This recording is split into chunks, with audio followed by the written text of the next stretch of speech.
In July 2021, over 400 workers at the GKN car parts factory on the outskirts of Florence were told that they would lose their jobs. In response, workers seized the factory, and in the past 4 years their demands have developed beyond just stopping the redundancies, but to restarting production under workers' control, building ecological goods, and promoting green, community-controlled energy. And, as if that wasn't enough, since 2023, the factory has also become the site of the annual Festival of Working Class Literature. The third instalment of this festival will take place this year in April 2025. This is Working Class Literature.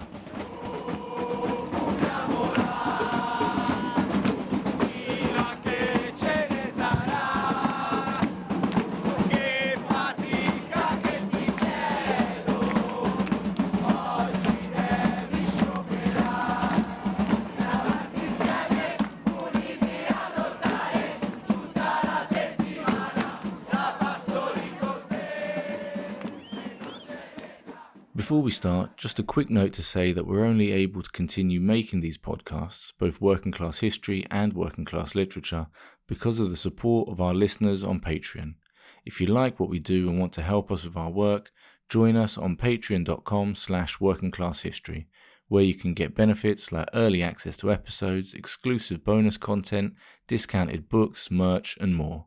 For instance, Patreon supporters can also listen to both episodes about the Festival of Working Class Literature now, and also have access to our 2 Patreon-only series, Radical Reads and Fireside Chat. Link in the show notes. On the 4th of April this year, a weekend of readings, discussions and performances will be held in Florence at what will now be the 3rd annual Festival of Working Class Literature. And as in previous years, the organisers are encouraging people from all over the world to attend. However, while literary festivals are usually rooted in spaces linked to publishing or academia, and often bankrolled by businesses looking for nice PR to cover their involvement in genocide or environmental destruction, this festival is very different. Held at the former GKN car parts factory in Campi Bisenzio on the outskirts of Florence, it emerged from the struggle of over 400 workers who were made redundant in 2021. So to tell the story of this festival, it's essential first to tell the story of those workers and their struggle. Everything started in July 2021, but there is a kind of prequel in some way. We must go back to something that happened not in Florence, but in England. This is Alberto Prunetti, an Italian working class author and one of the main organisers of the festival. GKN is a British company, and they are a corporation working in the automotive field. But in 2018, this relevant and productive, because they were not really in a bad economic situation, corporation was acquired by another corporation, Melrose. That is a strange player, because Melrose is not really working in the automotive. They are more a kind of financial player. What they do is to buy companies, to relocate plants, maybe in Eastern Europe, after firing workers, and then they sell again the factories. So they don't really produce, they earn money more in finance or real estate. So it seems that as soon as after Melrose acquired GKN, they started to close plants in Europe, in the UK as well, because they closed Birmingham, and also plants in Germany, and also Florence, or better, Campi Bisenzio, that is quite close, is the industrial area north to Florence. This kind of company, which produces nothing but merely invests and speculates around commercial real estate or acts as a consultant helping companies, quote-unquote, maximize efficiency, is an increasingly common feature in today's global capitalist economy. His main slogan is to buy, to improve, and to resell. So you have to understand that to improve means cutting jobs, closing plants in order to gain financial profits from productive groups. This is Dario Salvetti, a worker at the former GKN factory and spokesperson for the factory collective. Here, Dario explains how the company tried to trick workers to keep them away from the factory while they tried to close it down. It was Friday, 9 July 21. We received a day off, a collective day off holiday. The excuse was that the production of Fiat was slowing down a little bit, so everybody could stay at home for one Friday. While we were at home, we received a mail in which they told us that the plant was shut down suddenly and totally, and that we were invited not to come back to our job place, nevermore. After 1 hour, we decided to gather in front of the factory and retake our presence inside the factory. And we started what we call permanent assembly. We were 100 workers at the time. Now we have remained 120. It's now more than 3 years that we go on with the permanent assembly of the workers. So, to sum up, the history of GKN is a history that contains a lot of histories. You could say that it's the history of the transformation of a productive factory into real estate investment, is the history of the losses of jobs inside the automotive sector, is the history of the impact of the financial international funds and the financiarization of the economy on the productive forces. Now is also the history of the longest workers' resistance, for what we know, at least in the history of the Italian working class movement. The workforce at the GKN factory is almost entirely male, the only woman being Tiziana di Biasio, who worked for the cleaning contractor. Here she explains how she joined the factory, her role in disciplining union members, and how the company retaliated when she refused to do so. In GKN ho iniziato a lavorare nel 2012. I started working lavorando at per una ditta GKN in esterna, 2012, working for an external contractor, and I was the only woman working in the workshop. I was responsible for coordinating the cleaning services. So every morning, I had to rush to make sure the production areas were tidied up. Otherwise, the first shift workers who started at 6 would complain about finding everything in disarray. When I had the interview to join the factory, the managers from GKN and the executives of the subcontracting company were present. My main responsibility was personnel management and acting as an intermediary with the labor consultant and the GKN management. There were 3 contracts: cleaning services, goods handling, and quality control. The cleaning services were mostly handled by women, while the other 2 were almost entirely carried out by foreign workers, mostly Romanian and Albanian men. They told me it wouldn't be easy dealing with them because before me there had been a man and it hadn't gone well at all. So they thought a woman might be more suitable because women are supposed to be treated with special respect. No one would say to a woman, "I'll wait for you outside," or "I'll beat you up when you go out." At that point in time, I was also useful because they told me they needed to get rid of a few problematic people. These were the ones who had been unionized. So for every minor infraction, I had to report it and issue disciplinary actions so that after the 3rd one, they could be fired. At first, I played that role because I desperately needed a paycheck, and especially because they were sexist and misogynistic. They played a lot of pranks on me. Over time, I got to know my colleagues, and I started to see them not just as men, but as workers. Just like my husband, just like my father. Workers who, if one of them got fired, would be ready to go on strike altogether. And I had to be on the company's side. I couldn't strike with them. I began to wonder why they were so aggressive towards me. Was it because I was a woman or because I was their boss? I didn't know. I just knew that I stopped reporting. And those who once didn't even call me by my name, they only called me that woman, later on started calling me Tiziana. Strangely though, the factory managers started calling me that woman. So in life, one way or another, there's always someone who calls you that woman. Then, after a few years, there was a change in the subcontracting agreement, meaning the services were given to another company. Since I had become a problematic figure for the client, they asked the new company to downsize me and force me to resign. For a while, I even cleaned the toilets, but I never gave them the satisfaction of resigning. When the layoffs at GKN were announced, Tiziana was one of the hundreds who lost their jobs.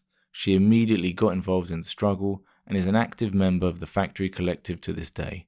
Speaking at an event at the GKN factory in 2024, Tiziana explains how, quote, gender discrimination is still strong in our society, and so for me it was important to stay in that place. I don't want to give up, and I want to continue to represent that world of different genders in this exemplary struggle. End quote. Another thing that should be noted is that, unlike much of the coverage in the mainstream media, the workers at the ex-GKN factory do not describe their continued presence inside the factory as an occupation. Instead, they use the phrase permanent assembly. So it's not a question of what we do prefer, but it's a question of what it is and what it is not.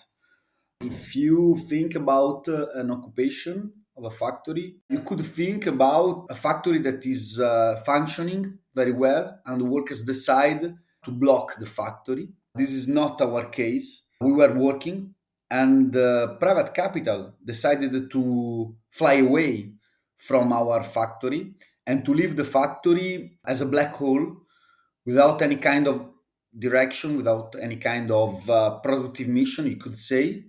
So, in this case, the Italian workers' movement has tried to define the most legal way in order to put our bodies into the factory in order to defend the factory from what we call delocalization, from taking away the productive means. We are exercising our own right to stay in a trade union assembly inside our workplace. But this is an assembly that is not ending, is a permanent assembly. So it has started the 9 July 21 and it's going on till the moment we think that the job places are safe and we can restart working. And indeed, when the workers say that since the 9th of July 2021 there has been a permanent workers' assembly, they really mean permanent. There is the trade union garrison. We are 24 hours a day, every day, Christmas Day, Easter Day. And since the 9 July 21, there's always been a shift of people in the garrison from 6 morning to 2 o'clock in the afternoon, from 2 o'clock in the afternoon till 10 p.m., 10 p.m. in the night till 6 a.m. in the morning. We are always there because, of course, our permanent assembly and our permanent presence to the garrison is, at the moment, the only guarantee that the factory will not be dismantled. The ability of the workers at Campi Bisenzio to react so quickly and effectively to the redundancies was because they were extremely well organised, both as members of the FIOM Metal Workers Union with a strong history of activity inside the factory, but also in the wider community outside of it as well. There were a lot of links before the shutting down of the factory. Partly it was the result of the tradition of this area of Italy, very partisan, anti-fascist and radical democratic tradition that we have in this area. Partly it was because we succeeded for at least 20 years to defend the social rights of the workers in order that our degree of exploitation inside the factory was less than in other factories. This has got an impact on your life because if you work from Monday to Friday and when you stop to work, you're not completely exhausted. You have the time and you have also enough wage to do other things in your life. So we were a factory full of active people, active in every direction. Football trainers, volunteers in medical assistance, social activists. So when the factory was closed, there were a lot of people that thought they've closed our factory. Not just the people that were working inside the factory. There was a whole movement that thought, okay, we are closing the factory that is supporting us, the factory that is always full of solidarity movements and with social links. These links between the GKN workers and the wider working class and social movements in the region also had a profound effect on Alberto, who remembers one of those early mobilizations. After receiving the dismissal letter, workers and the union declared a general strike day only in Tuscany with speeches in Piazza Santa Croce in Florence. I realized it was something important. I already knew a few of the GKN workers because they were very active. These workers they still had the reputation in Tuscany for their engagements in politics. And I could hear Dario Salvetti, that is the spokesperson of the workers. He said something that really struck me because it was more or less what I was already trying to do with my work as a writer. No, he was talking with the journalist and he said, "We are not here to tell you our stories. We are here to write our own story." And this struck me a lot. It was my kind of manifesto for the working class. It's something that I was said for years in my books, and now it was real. It was not something of the past. It was something that was real, and now very often I was writing on the blue collars of the past, like my father, that was a welder, no, working in the other century now. And now we had here these conscious, self-conscious workers strongly engaged in defending their wages, talking, especially with the much alive language. It was amazing. They were talking like winner. They were strong and powerful. It was amazing, absolutely. It was something that doesn't happen very often. I was really struck by them, everybody. During this summer, it was a kind of summer of love of the working class. After years in which everybody said that the working class doesn't exist all, we are all middle class, all this kind of rhetorics, It's true that the political imaginary of the working class has been defeated many years ago in the beginning of the 80s in Italy. And since then, there was not such a strike so strong. And it came, and it was amazing because they were really great, these GKN workers, all together. Even the school boys were singing their anthem, Occupiamola. Occupiamola is the song that we played at the start of this episode and is frequently sung at demonstrations of GKN workers in Florence. The song is actually adapted from one sung by fans of the local football team, Fiorentina, but with the lyrics changed to be about the GKN workers' struggle. The mobilizations of GKN workers and their supporters brought huge numbers onto the streets, and in doing so, they brought the working class back into the public imagination. September 2021, to bring 40,000 people to march through the streets of Florence. It was impressive, 40,000 people for a worker mobilization. I realized that in 2 months, the GKN workers in Florence had reconstructed a working class imaginary that was defeated for 25 years. I was trying to do the same with my books, like a writer. But in 10 years, I couldn't do nothing really in relationship to them. Then in 2 months, working in a collective way, they have done much more than me because I was working alone as a bourgeois writer, even if I'm a working class writer. But this loneliness is the loneliness of the long distance writer, while their power is the power of the collective action. So it was really powerful. For Alberto, the strength of the GKN mobilization allowed for a kind of working class imagination that he had been trying to produce in his writing. This kind of imagination can be seen in how the GKN workers have more recently gone beyond demanding better redundancy pay or their old jobs back, but rather the wholesale renewal of production under workers' control to build ecologically sustainable goods like pedal-powered cargo bikes and solar panels with a view to promoting democratic, community-controlled renewable energy, as Dario here explains. You don't have to imagine that one day people have gathered in a meeting and have started to say, okay, let's reconvert the factory. It has been a process in which we have just answered the vacuum that the capital has created against us. The layoffs were declared in July 21. The Italian law gives 75 days for the conversion of this procedure of layoffs in a definitive decision. We had time to stop this decision since till the September 21. We called it 3 big demonstration. The biggest one was with 40,000 people, and the Florence Labor Court declared illegal the procedure of layoffs against us. So the ownership was condemned not to avoid the layoffs, but to repeat the legal procedure of layoffs. But what happened is that they had burned their fingers on the first procedure of layoffs, so they didn't restart with the layoffs, and they decided probably to leave us in a kind of limbo. So in September 21, we were not fired officially.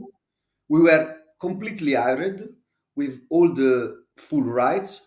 We also received for a period the wage. So we received the wage without working, but we were left in a vacuum because there was nothing to do. They didn't bring back the production to us. So we were in a factory that is also a quite new factory with a lot of new machineries. And so in this vacuum, we had to rethink on how we could restart the factory with another industrial plan. Our first industrial plan in December 21 was just a proposal, a general social proposal in which we told the government, the Italian government, why don't you nationalize this factory and other factories of the automotive in order to create a big sector of production of public means of transport, in order to do a real transition from the private automotive sector to a real ecological sector that is not shifting from gas car to electric car, but is shifting from private car to public means of transport. Of course, they didn't give us any answer, and it was not possible for us to achieve this plan by our own because it was a social general plan. In January 22, another private ownership came. A new owner bought the factory, but it was something very suspicious in our idea because this owner was the former advisor of the GKN, of the old owner. This owner didn't say, I'm firing you. This new owner said, I don't have capitals, I don't have works, but in some months I will bring to you new investors. So the trick could be to let us there in the vacuum, waiting for Godot, waiting for something that we don't know who, we don't know what to do wait. So in order that the struggle would expire for tiredness. We didn't expire. We called for other demonstration together with the climate movement. There was another big demonstration in March 22 with 30,000 people. And in October 22, it was quite clear and official to us that there was no industrial plan. There was no real intention probably of this new owner to reindustrialize the factory. So this time we had to create our own plan, not a general plan, but a plan of a standing alone factory. So not a factory of the automotive sector, but a factory as a single productive cell.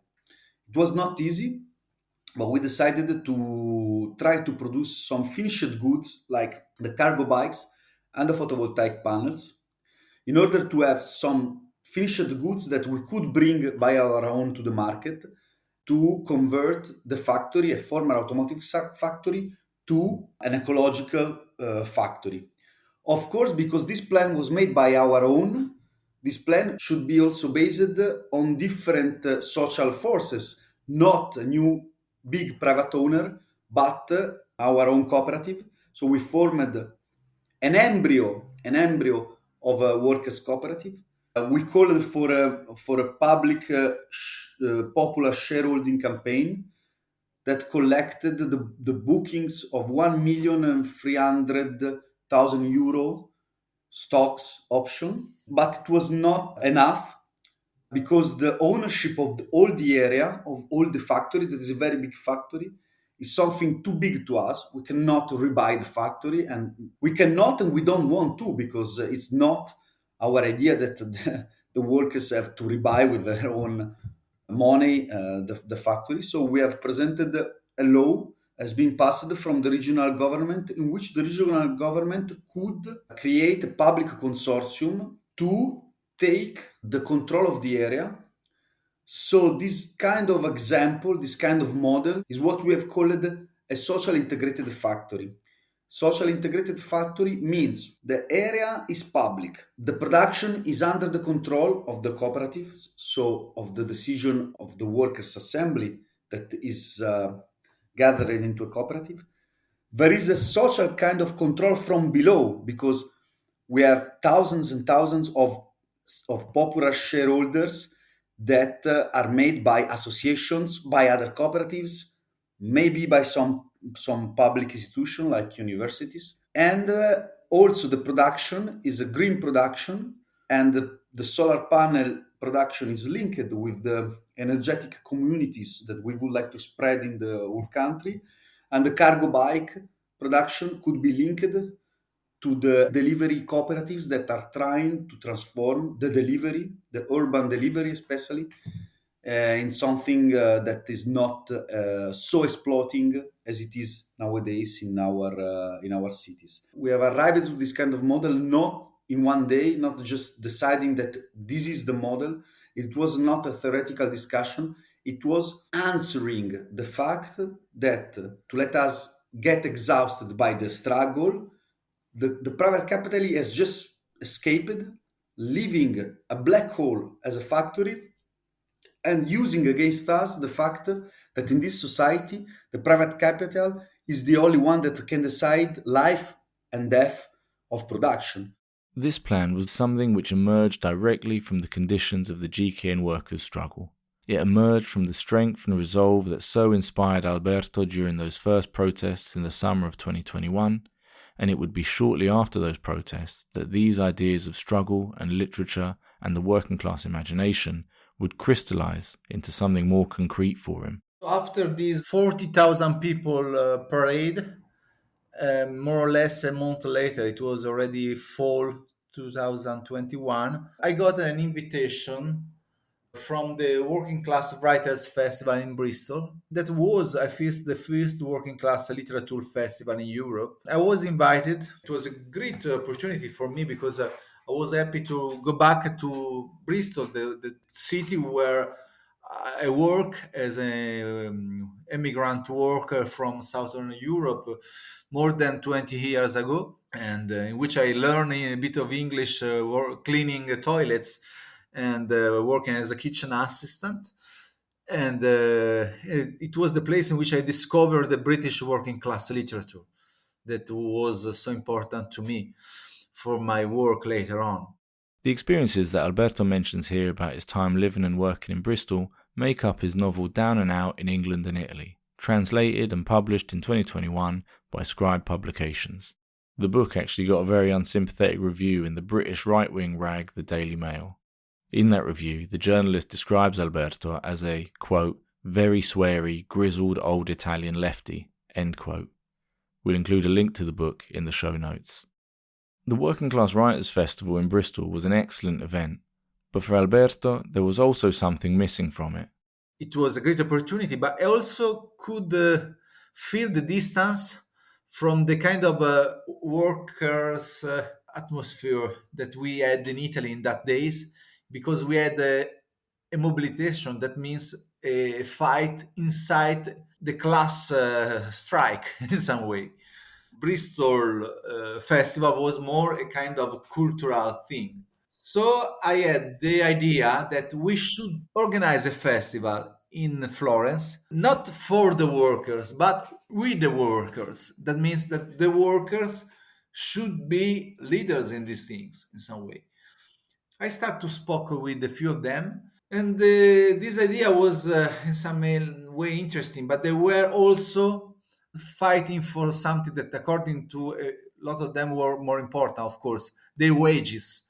Okay, so some people say to me, yes, it's good. Others told me, yeah, but we have firstly to fight for the wages.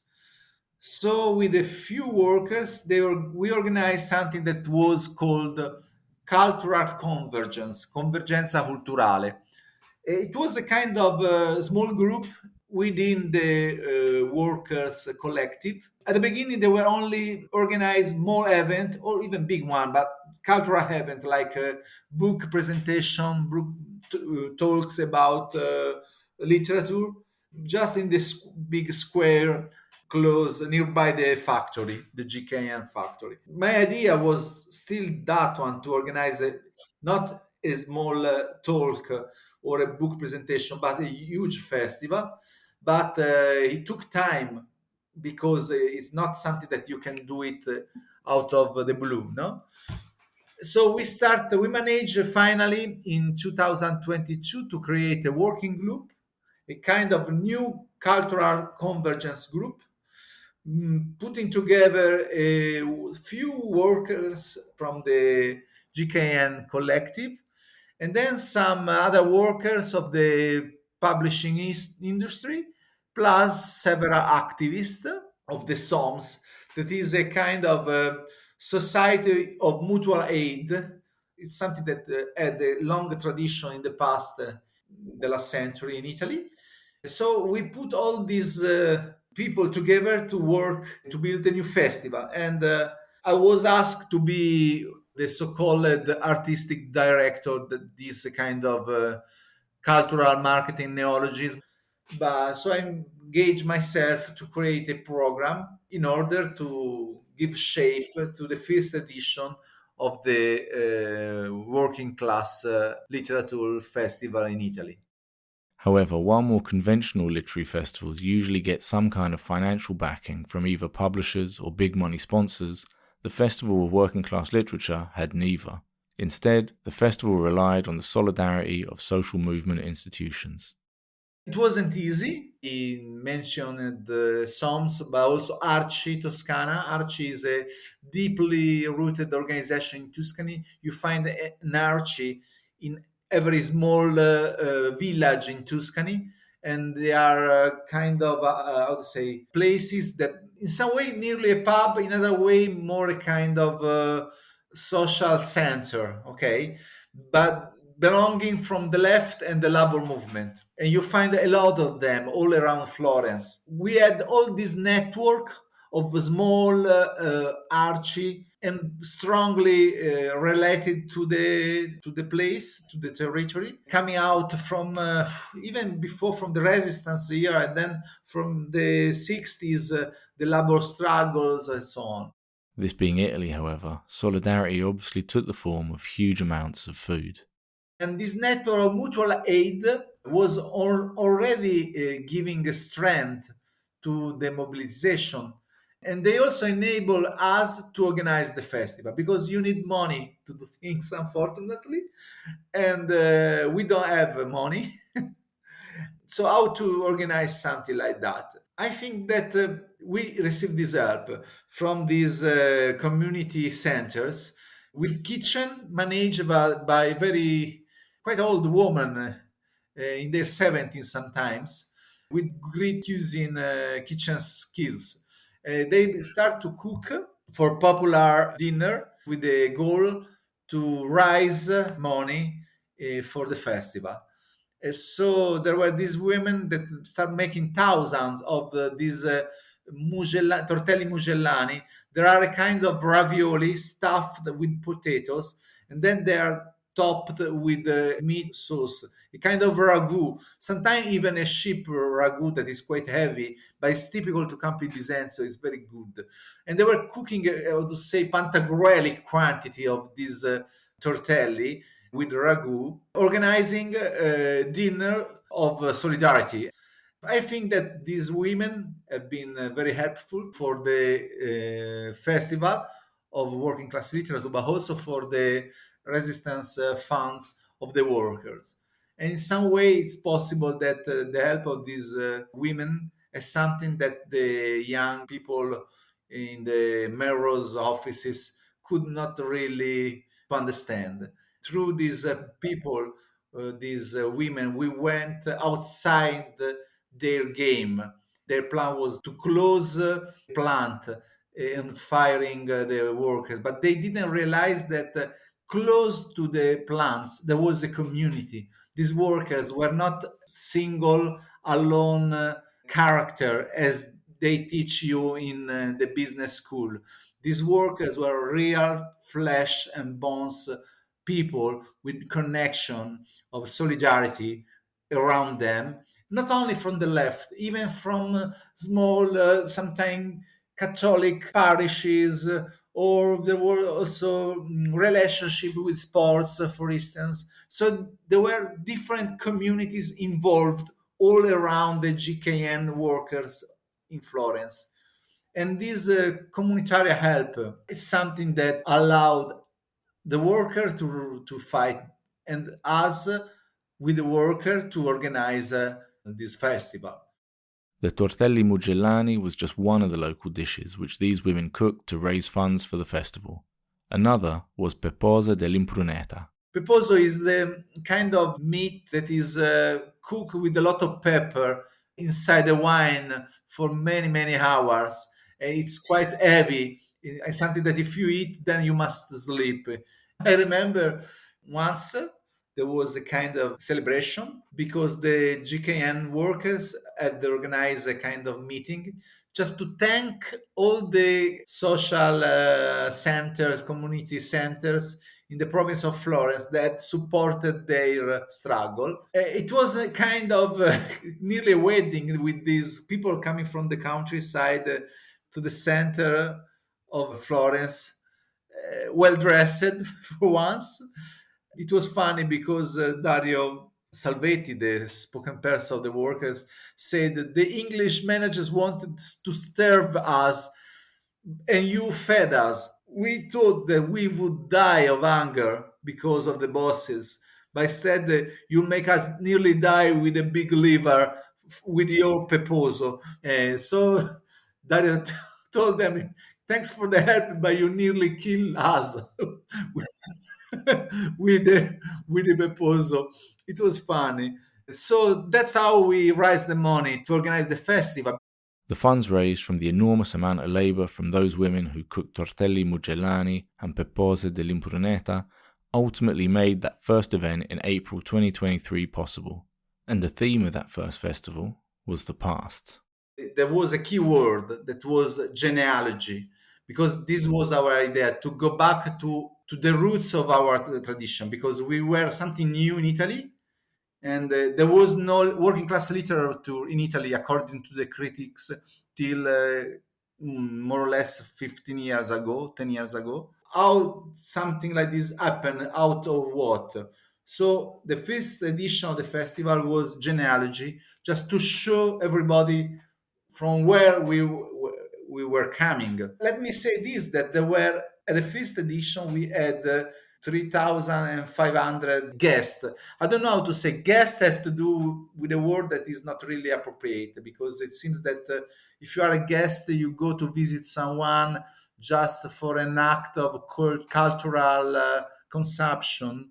I don't think that that was the purpose of our festival. It was an act of political engagement, absolutely. So it was absolutely different from all the cultural festivals that are quite spread everywhere in Italy. One way that this difference manifested was in how intertwined the festival was with the fate of the workers in Campi Bisenzio, and how they similarly came under fire. 1 week before the festival, there was a street demonstration in which we had enough people, not that much, not like in September. The idea was of this street parade was the workers were under siege, no, by the management, and they wanted to break this siege through the demonstration. My feeling after the parade that it was that we failed to break this siege. 1 week after, it was the time to kick off the festival. We arrived with a very low mood, tired. We also received emails from the property. They were using classist words, and also it was more a kind of threat. It was not easy. The owners of the plant did not really lay out red carpets for us. During the first edition, just 1 day before the first day of the festival, the workers they receive an email from the owners of the plant telling that all the people coming to the festival working class literature will be prosecuted. It was funny because this pushed a lot of people to come to support us. Dario similarly remembers the boss's response to both their recent demonstration and the first festival of working class literature. The demonstration had a big impact, but it was like if it was something that the capital and the power was used to. Okay, if these people want to protest, just one day in the streets is not a problem. They will do their own demonstration, where they will chant a slogan. There will be a little bit of traffic jam because they will invade the streets with thousands of people, but it's okay. It's okay. It's routine.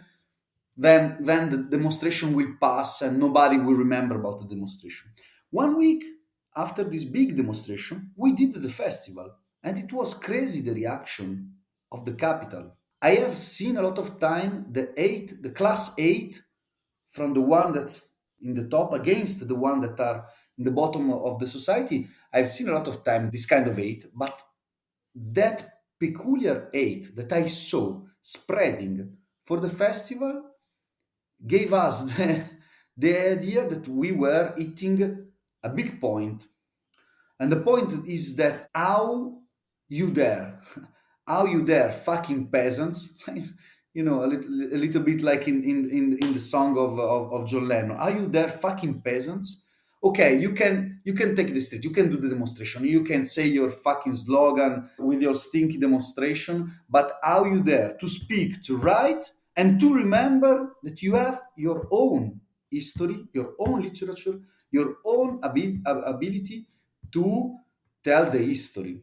The John Lennon song that Dario's referring to here is the 1970s classic Working Class Hero, which contains the lines, "You think you're so clever and classless and free, but you're still fucking peasants as far as I can see. A working class hero is something to be."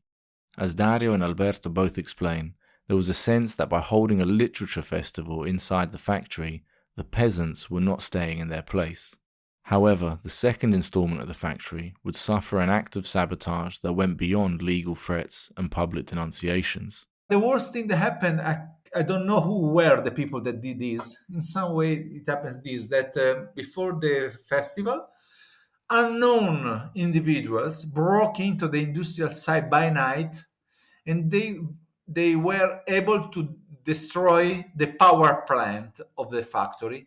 So the factory was in the darkness with no power, no electricity. And it's not really easy, I've been told, to destroy a power plant in an industrial plant. It's not like your house. It's quite complex. You must know where to put your hands. With no power, you cannot do event. Microphones are not working. So we had to go outside. The festival was held outdoor in the square in front of the factory. Luckily, the municipality of Campi Bisenzio granted us the public usage after this kind of intimidation that was more a kind of mafia style act. I don't know who were these people. We had no proof. We don't really know. We just know that there was no power. That's it. So we had to reorganize everything. There was no stage, for instance, where to find a quick stage. We decided to rent a truck in order to use the flatbed as a stage. And it was funny because there was a great solidarity. For instance, the owner of the truck, once he learned that it was the GKN workers asking for the truck, he gave them for free for 3 days. So we had great solidarity on the one hand. On the other hand, still this violence of the power. For instance, there was a drone just spying us from above for 3 days. So I don't think it was the law. But there were some bad guys turning around ourselves, people with kind of face that more like gangster movie. Okay, just taking photos with mobiles and so on. That is something that doesn't happen to you if you go in a middle class festival to talk about culture, no, isn't it? So you could think that workers that do have so big ideas of a festival gathering thousands of people would be some kind of heroes for the present society. This present society that always say that you have to be multi-skilling, converting yourself. We were workers without wages able to organize a festival that is impacting on thousands of people. So we were showing that we are good workers, that we are people that should be hired, not fired. But that was not the case. It's fun if you try to do a festival with the working class, for the working class in the field of culture. That's what you get: a drone and bad guy around you, someone unknown cut your power. They try to cut the power to a working class festival. It's amazing, no? I think in some way it's also that means that we were effective, that we were a threat for them. Otherwise, why putting all this energy? Yet despite all these difficulties, the festivals have been a huge success. I remember that at the beginning there were not many people. Then after 30 minutes, there was a long queue, and we had hundreds of people coming inside. Middle class people, working class people, families with children, teachers, researchers, students, activists, all people of any kind of age, any class, but all full of solidarity. And it was strong. We really break the siege. We won that match at least. After the parade, we were not able to win. After the festival, at least we won, and we could. The worker could breathe. We had lots of great reports from the press, even because it was something new. Nobody had done something like that to bring culture, books, writer inside the factory. Because factory, as according to the bosses, they have to be enclosed area, no? And but in the 60s, our fathers they had a strong fight, and they also achieve the right to culture. It's something that every big factory must acknowledge the right to culture. It's not professional formation. Culture means theater, means violence, music, plays. The Statuto dei Lavoratori that Alberto mentions here is a piece of legislation in Italy that outlines workers' rights in the country. Passed in 1970, protected workers' rights around a number of things like disciplinaries and the right to join a trade union. The immediate context for this was a huge wave of militant strike action taken by Italian workers in 1969 in what was known as the Hot Autumn. We'll cover the Hot Autumn in more detail in our upcoming series on the Italian struggles of the 60s and 70s. But what's interesting here is that the Statuto dei Lavoratori doesn't just include bread and butter economic or workplace rights, but that the struggles of those workers, as Alberto mentioned, also won the right to culture, as outlined in Article 11 on cultural, recreative and welfare activities. According to us, is the bread and the roses. So our festival was the roses part, and while the owners were not even giving the money for the bread.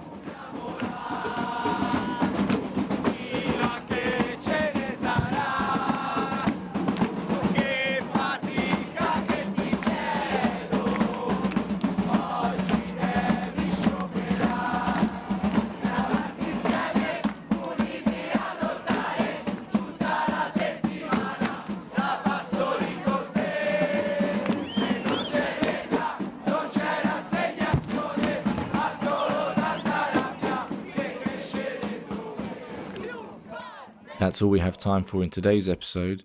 Join us in part 2 where we'll discuss what went on at the previous festivals, including conversations with 2 participants, the authors Anthony Cartwright and Claudia Durastanti. We'll also be discussing this year's festival and the future of the GKN workers' struggle. As always, the Factory Collective and festival organisers are encouraging people from all over the world to attend, so if you have an interest in working class writing and the arts, do think about making it over to Campi Bisenzio this year. Entry to the festival is free, just turn up and take part. And if you'd like to support the struggle at GKN, then do consider making a contribution to their Solidarity Fund. Full details for all of this in the show notes. It's only support from you, our listeners, which allows us to make these podcasts. So if you appreciate our work, please do think about joining us at patreon.com/workingclasshistory, link in the show notes. In return for your support, you get early access to content, as well as ad-free episodes, exclusive bonus content, discounted merch, and more. And if you can't spare the cash, absolutely no problem. Please just tell your friends and family about this podcast and give us a 5-star review on your favourite podcast app. If you'd like to learn more about the festival, the GKN struggle, or any of the authors that we speak to in these episodes, then do check out the webpage where you'll find images, videos, a full list of sources, further reading, and more. Link in the show notes. Thanks also to our Patreon supporters for making this podcast possible. Special thanks to Jameson D. Saltzman, Jazz Hands, Fernando Lopez Ojeda, and Jeremy Cusimano. Our theme tune for these episodes is Occupiamola, or Let's Occupy It, as sung on a GKN workers' demonstration in 2024.